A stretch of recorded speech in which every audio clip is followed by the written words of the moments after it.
Hey there folks, I'm Mark in affiliation with Spectrum Pulse, and it's Billboard Breakdown.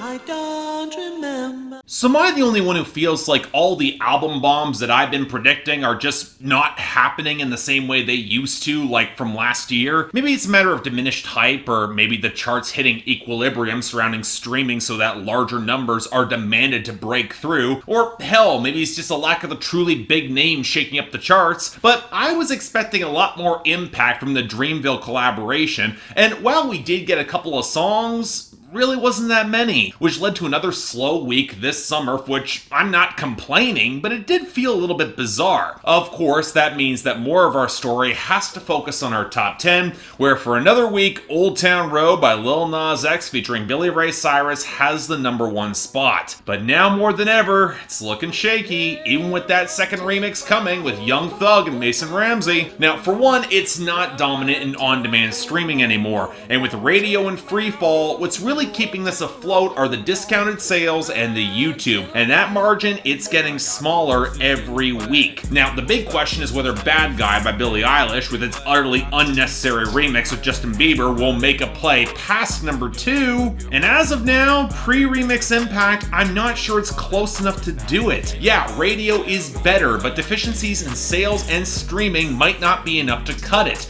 and the fact that nobody really liked Bieber's remix probably doesn't help. So, okay, will it be our newest arrival into the top 10 at number 3, Goodbyes by Post Malone featuring Young Thug? Honestly, I kinda doubt it here too. It might have beat out Old Town Road on on-demand streaming, but I can't see it making up the margin in other categories, especially YouTube on its second week to be a serious challenger, especially given how much it really has to catch up on the radio. Now on the flip side, we've got Talk by Khalid at number 4, which has easily outstripped all of its competition on the radio, but precisely nowhere else. It's not making a run there. Then we have Signorita by Shawn Mendes and Camila Cabello at number 5, and make no mistake, I think this song has the potential to go to number 1 eventually. It's robust in all categories, it's narrowing that gap, but it's probably 3 or 4 weeks from being a serious contender. Then we have I Don't Care by Ed Sheeran and Justin Bieber at number 6, and normally I would disqualify this pretty quickly from the conversation. Good radio, but the sales, the streaming, they aren't what they should be, except if there's an artist to have an album bomb in 2019, it would be Ed Sheeran, with his number 6 collaborations project breaking next week, which I predict will be more disruptive than you would expect, not to overtake Old Town Road, but to pull away some of its current gains. And you know what? Right now, looking at the early Spotify numbers, that could very well happen. Now, this seems to be a really inopportune time for Truth Hurts by Lizzo being pushed back to number 7, but she's another act with strength across the board. You know what? It'll be timing that'll be the big question for her here. It's certainly not an issue for Sucker by the Jonas Brothers tumbling down to number 8, the radio's in free fall and that's really its strongest asset, and Sunflower by Post Malone and Sway Lee down to number 9. Frankly, I'm surprised it's got a brief revival in the first place, as the sales actually went up this week to compensate for the streaming slipping. And finally, we got Suge by DaBaby at number 10, which holds its spot as its streaming slips thanks to the radio. Really did not see that coming. Anyway, on to our losers and dropouts, and while I really wouldn't call it a steady week, I wouldn't say that there's much out of the ordinary here either. Yeah, Please Me by Cardi B and Bruno Mars left the Hot 100 after clinching its year-end spot for 2019, and Eyes on You by Chase Rice fell out while missing that year-end list. Good. And for the rest of our losers, mixed bag. Yeah, Pure Water by Mustard and Migos slid down to 39 after its brief boost last week, as have the debuts for Jhay, Balvin, and Bad Bunny with Que Pretendes to 94, and Beautiful People by Ed Sheeran featuring Khalid to 40. Expect this to rebound big next week. Then we got the continued losses for Rodeo by Lil Nas X and Cardi B down to 51, along with the continued downward slide for Me by Taylor Swift featuring Brendan Urie to 52.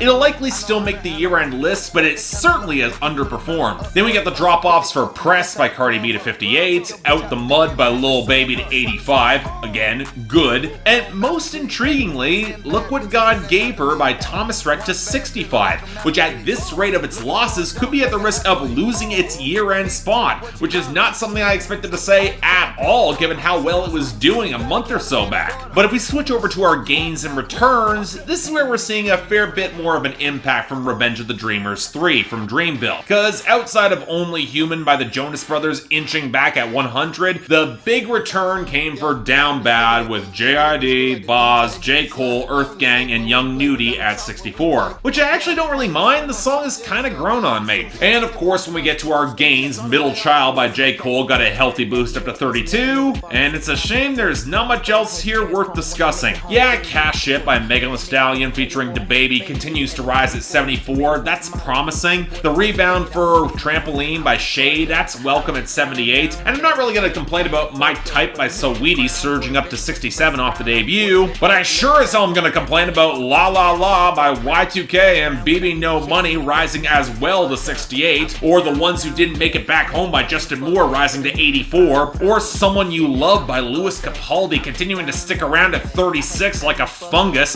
This could well become as big as it was in the UK if we're not careful. It's certainly a sleeper hit now, and again, not a good sign. But anyway, we got a pretty trim list of new arrivals, so let's get things started with number 98, I Don't Know About You by Chris Lane. There's nothing I don't know about you. If I make this, you have to at least... I've said this a couple of times, but I have long thought that I should dislike Chris Lane way more than I do, because he represents exactly the sort of interchangeable, sterile bro country that has monopolized so much of this decade damn near down to a T, and yet at his worst, he and his team could assemble a decent tune, which is likely the reason he hasn't been forgotten just yet after his 1 or 2 hits. Anyway, this is a song he released over a year ago with a blatantly synthetic snap beat, but since it's produced by Joey Moy, it's overmixed, run through entirely too many filters, especially vocally, and then compressed way more than it should be. Maybe a bad idea when Chris Lane's knack for a tune is his best asset, so why would you de-emphasize that? And when we get to the content, it's a bargain barrel hookup song complete with a Bud Light reference, and a hook ripped straight from a Pickup Artistry for Schmucks book published in 2009. In other words, it's disposable, mediocre at best, even for Chris Lane,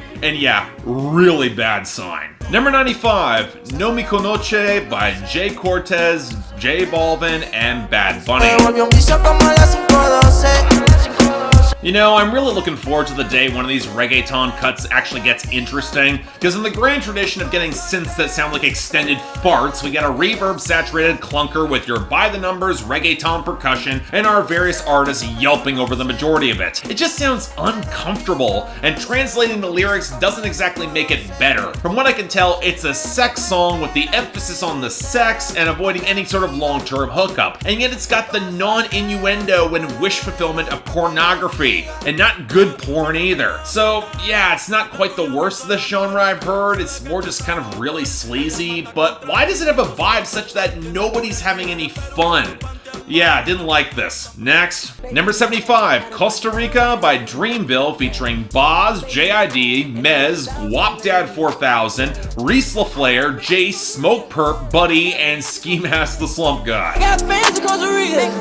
I got fans in Costa Rica. Honest question, would it have killed someone assembling the song to make it a little bit longer than 3.5 minutes? Seriously, when you have 9 people on your song, and even if you're expecting them to only contribute 8 bars apiece, and the content and the flows, they're not that distinctive or special, you run the serious risk of everybody just piling up to the point where you can't tell people apart. Hell, even the guitar line sounds a little bit like it's piling up in the background behind the leaden trap beat, even if the horns try to provide some melodic stability. Now granted, I do say this with the admission that Ski Mask the Slump God slides onto the final verse and easily brings the most distinctive personality, and I think J.I.D. sounds good, certainly better than Buddy talking about sticking his thumb in his girl's ass, which I can't imagine is all that comfortable if for anybody if the hook is all about putting diamonds on your watch. But I want to come back to that hook and an observation that I made in my review of the album last week. J.I.D., he ends his verse saying that he got mistaken for Sway Lee, and then we get a shift to the hook from Guapdad 4000 sounding like the Sway Lee wannabe.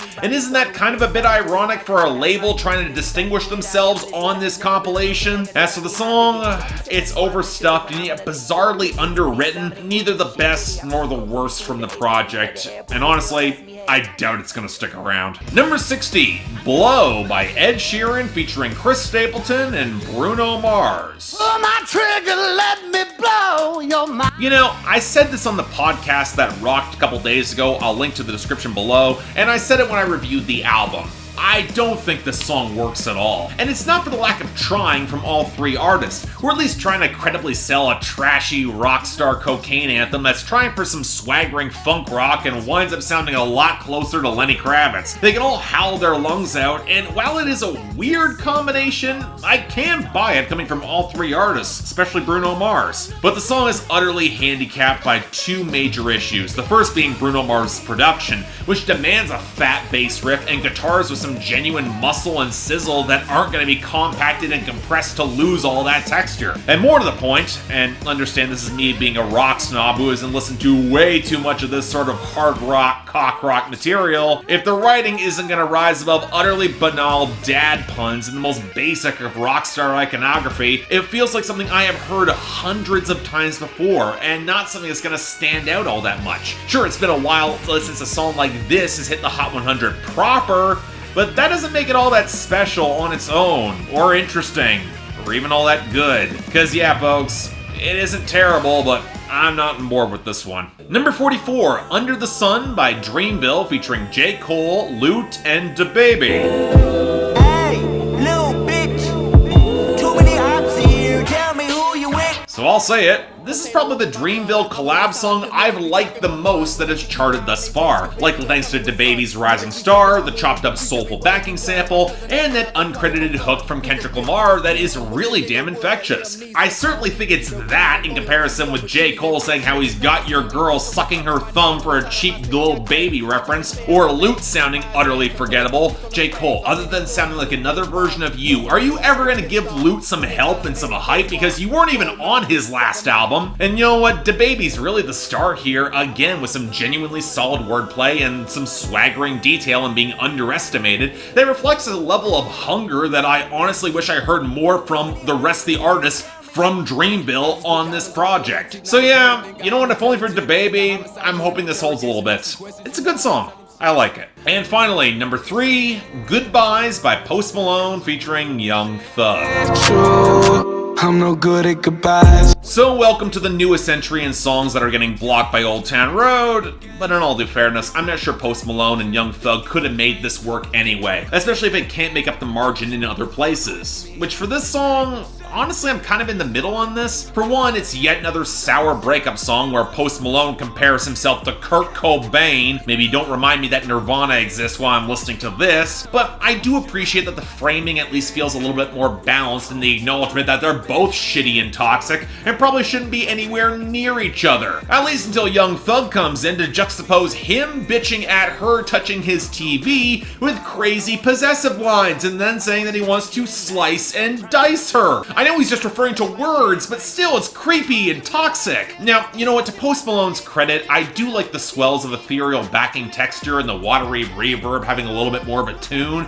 And again, he knows how to write a good hook, but man, the mixing on this song is bad. The percussion and layering aggressively peaks and blows out chunks of the mix, which when you have a song that is so dependent on vibe and melody, it just wrecks so much of the impact. A shame, again, because I think there is a credible hook here. This could have worked. But as it is, you know what, it's not terrible, but man, this should be much better. And that leaves a week that's honestly pretty rough, to the point where I really can't pick any honorable mention, be with the best of the week going to Under the Sun from Dreamville, J. Cole, Lute, and DaBaby. Now for the worst, see, for me it's a bit of a toss-up here, but I think I'm gonna give it to Chris Lane and I Don't Know About You for actually being a little bit disappointing and failing to deliver any sort of hook, and probably being the most lyrically embarrassing. It just looks creepy when you want to learn everything about someone in your first hookup, dude. You're not playing it cool whatsoever. There's a reason it took a year for this to chart. Anyway, next week Lil Nas X has a chance to tie the record for the #1, but the big question is whether or not Ed Sheeran actually manages to deliver a real album bomb, and that streaming activity, whether it becomes disruptive. We'll have to see, but until then, I'm Mark, you're watching Billboard Breakdown, affiliated with Spectrum Pulse, and I'll see you next time.